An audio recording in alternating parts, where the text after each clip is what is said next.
नमस्कार दोस्तों, मैं किस्साबाज वाला लेकर आया हूँ विश्व विख्यात लेखकों की कहानियों का गुच्छा।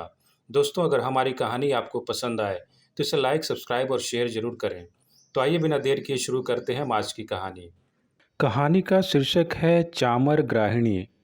इसे लिखा है विश्वनाथ सत्यनारायण ने। शालीवाहन शक का 102वां वर्ष। रोम नगर में उस दिन एक महल के सामने लोगों की बड़ी भीड़ जमा थी।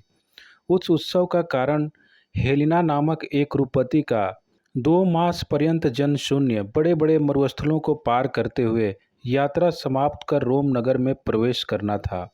वह 4 वर्ष पूर्व आंध्र चक्रवर्ती गौतमी पुत्र श्री सातकर्णी के यहाँ चामर ग्राहिणी बनकर आई थी। उसके वापस लौटकर आने के उपलक्ष्य में ही इस उत्सव का आयोजन था। जब वह 4 वर्ष पूर्व आंध्र देश में गई थी, उस समय रोम नगर में एक शानदार जलसा मनाया गया था और उसे सम्मानित करके विदा किया गया था। साधारणतः जो सुंदरियां चामर ग्राहिणी बनकर जाती हैं, वे 15 वर्ष पर्यंत नहीं लौटती, परंतु हेलिना 4 वर्षों में ही वापस लौट आई है। वह इतने अल्प समय में क्यों वापस आ गई, किसी को पता नहीं, पर उतने दूर देश से आई हुई महिला द्वारा भारत और आंध्र प्रदेश के समाचार जानने की उत्कट अभिलाषा से ही जनता उसके घर पर एकत्र हुई थी। वह बड़ी धनी होगी।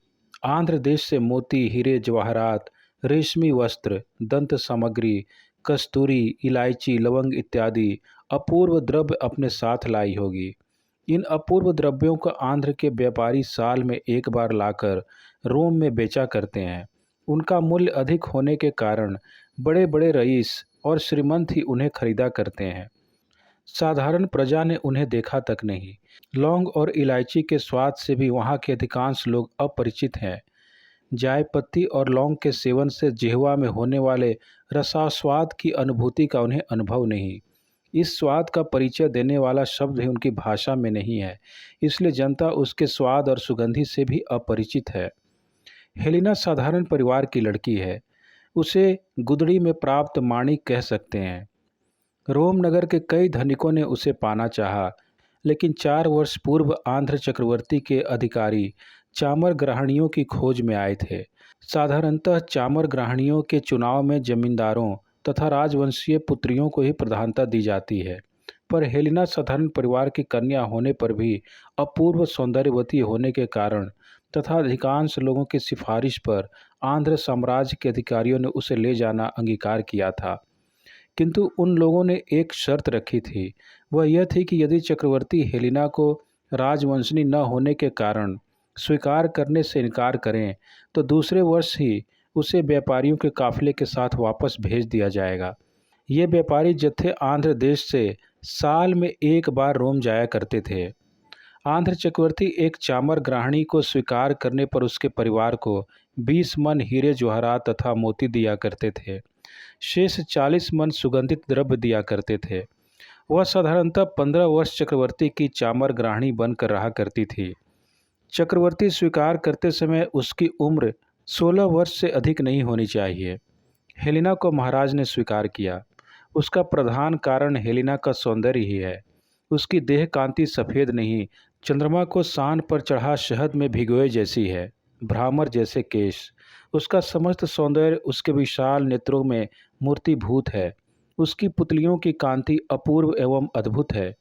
उस रूपसी को देखने पर चक्रवर्ती ने अंगीकार ही नहीं किया, बल्कि उसे प्रधान चामर ग्राहिणी बनाया। चामर ग्राहिणियाँ अंतःपुर की स्त्रियाँ थीं। उनके भोग राज भोग थे। वे बाहर निकलती तो पालकियों पर जाती। कोई कभी आंख उठाकर उन्हें देख नहीं सकता। यदि कोई उन्हें चामर ग्राहिणियाँ न समझे तो राजकन्याएं ही मान लेगा। उनके शरीर पर शोभित होने वाले आभूषण रत्नमय तथा उनके धारण करने वाली साड़ियाँ स्वर्णमय हुआ करती थीं। चक्रवर्ती सदा उनकी इच्छाएं पूर्ण करते थे। उन दिनों में नारी होकर जन्म लेने में 2 चरितार्थ थे। प्रथम आंध्र चक्रवर्ती की रानी होना और द्वितीय चामर ग्राहिणी बनना। हेलिना गत 4 वर्षों से अपने माता पिता को अमूल्य रत्न, कस्तूरी, जायपत्ती, लौंग, इलायची, पान तथा सुपारी इत्यादि भेजा करती थी। उनके माता पिता भी उनका स्वाद रोमवासियों को चखाते थे।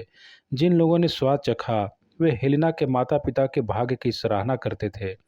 अन्य लोग उनके स्वाद से परिचित होने को ललायित रहते थे।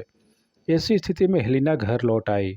लौटते समय 2 ऊँटों पर अपना सामान लाद कर लाई थी। लोगों की यह धारणा थी कि हेलिना उन सबको अपने नगरवासियों में बांटने वाली है, फिर जनता क्यों न एकत्र होगी। हेलेना को 4 दिन तक आराम नहीं मिला। अपने साथ लाई हुई भारतीय वस्तुओं के प्रदर्शन तथा थोड़ा सा उनका स्वाद चखाने में वह लगी रही। 10 दिन तक यह कार्य चलता रहा। 10 दिनों से डार्टिमो बराबर हेलेना के घर आता रहा। डार्टिमो एक संपन्न जमींदार का पुत्र था। हेलेना चामर गृहिणी बनकर जाने से पहले ही डार्टिमो ने उससे प्रेम किया था। हेलेना का प्रेम पाने को डार्टिमो ने अनेक प्रयत्न किए थे। हेलेना एक सामान्य परिवार की लड़की है। एक जमींदार के पुत्र का हेलेना से विवाह करने से बढ़कर उसके माता पिता को और क्या चाहिए। सब इस संबंध को चाहते थे, पर हेलेना का हृदय विकल था। उसने डार्टिमो के प्रेम का तिरस्कार किया। वह इस बात को भी प्रकट नहीं कर सकती थी, न वह प्रेम का इनकार भी कर सकती थी और उसे स्वीकार ही कर सकती थी। वह यह मानती थी कि इस पृथ्वी पर उससे बढ़कर और कोई सौंदर्यवती शायद ही होगी। सौंदर्य और विवेक के लिए आत्मज्ञान अधिक होता है और आत्माभिमान भी। उसके हृदय में एक उत्कट महत्वाकांक्षी थी, एक चक्रवर्ती की पत्नी बनने की। जब वह चामर गृहिणी बनकर जा रही थी, उस समय उसने कल्पना की थी कि उसकी इच्छा अवश्य पूर्ण होगी। उसके माता पिता को धन पाने की आशा थी, पर अपनी पुत्री का दूर देशों में जाना उतना पसंद नहीं था।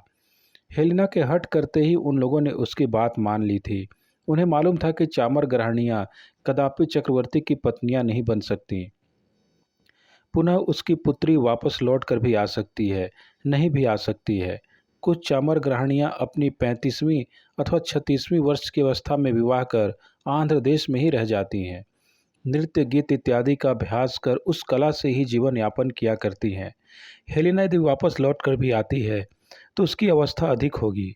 ऐसी दशा में यहाँ पर विवाह होना कठिन है, लेकिन जीवन पर्यंत संपत्ति का सुखानुभव कर सकती है। उस देश में डेल्फाओ नामक ग्राम में एक भविष्यवक्ता ज्योतिषी रहता था। उससे हेलेना ने अपनी 15 साल की उम्र में जाकर अपना भविष्य पूछा था। कहा गया था कि वह एक चक्रवर्ती के यहाँ अंतःपुर में रहेगी। उसका मतलब हेलेना ने चक्रवर्ती पत्नी होना लगाया। हेलेना के वापस लौट आने पर अकेले डार्टिमो ने ही संतोष प्राप्त किया।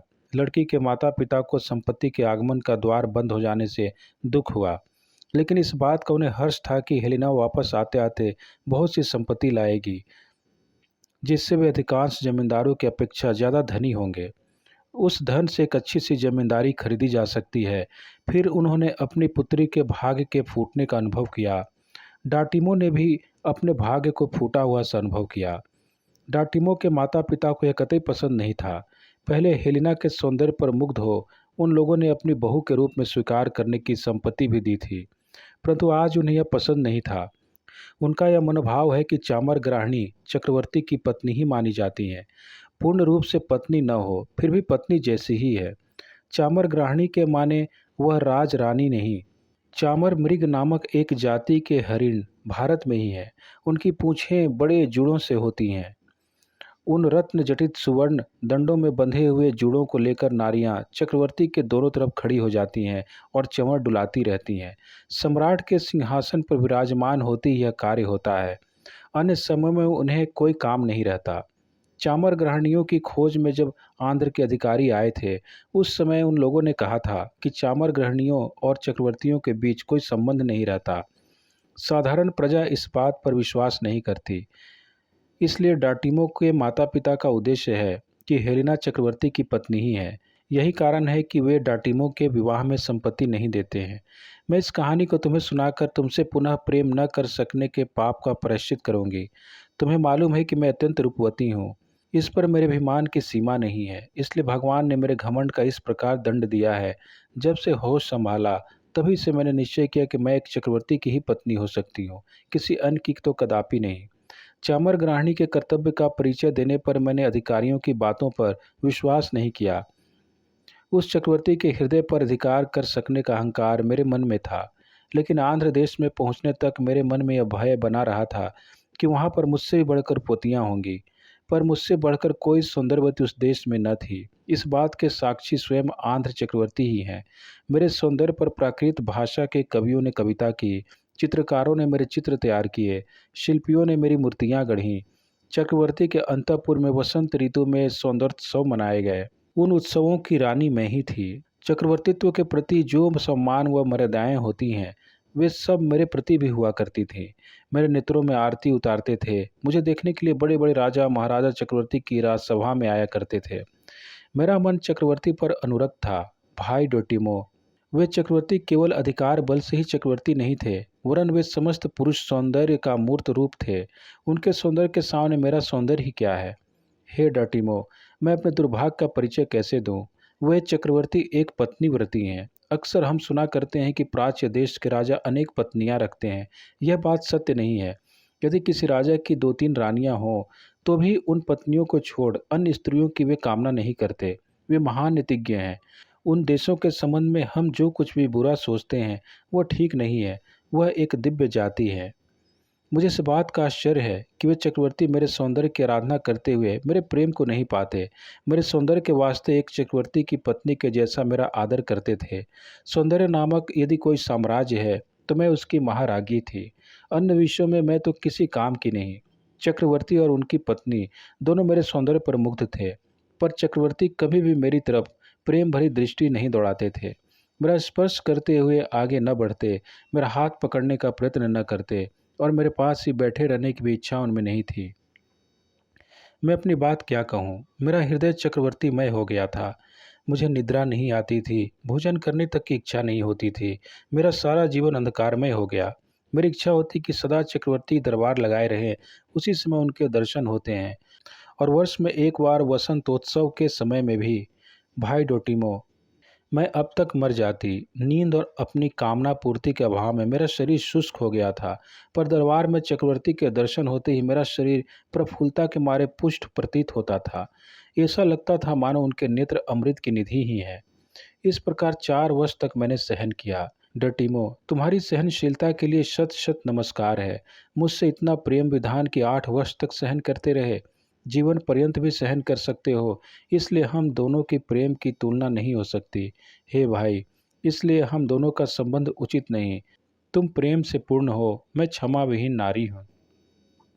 एक दिन मैं चक्रवर्ती के बिस्तर के पास पहुंची। अंतःपुर की स्त्रियां उस दिन उत्सव मना रही थीं।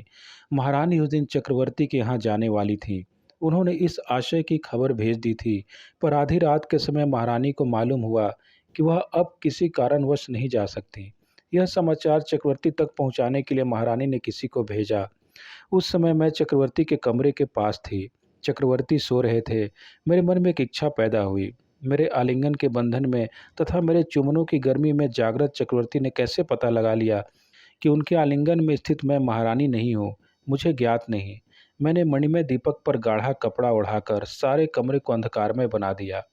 दूसरे ही क्षण में दीपक के प्रकाश में खड़ी थी। वे चक्रवर्ती मेरे प्रति प्रेम विहीन थे, पर दया विहीन नहीं। हे डाटिमो, उस अपराध के लिए फांसी की सजा दी जाती है। चक्रवर्ती छोड़ भी दे, पर महारानी नहीं छोड़ती। सजा भोगनी ही पड़ती है। मेरी चामर गृहिणी की नौकरी चली गई। एक सप्ताह भर में पुत्री को ससुराल भेजने की भांति मेरे साथ फौज का रक्षण देकर 2 ऊँटों पर बड़ी संपत्ति लदवाकर चक्रवर्ती और उनकी पत्नी ने मुझे अपने माता पिता के घर भेज दिया। इस समय सारा जगत अंधकारावृत था। गिरि शिखर के एक वृक्ष पर बैठा एक उल्लू बोल रहा था। धन्यवाद।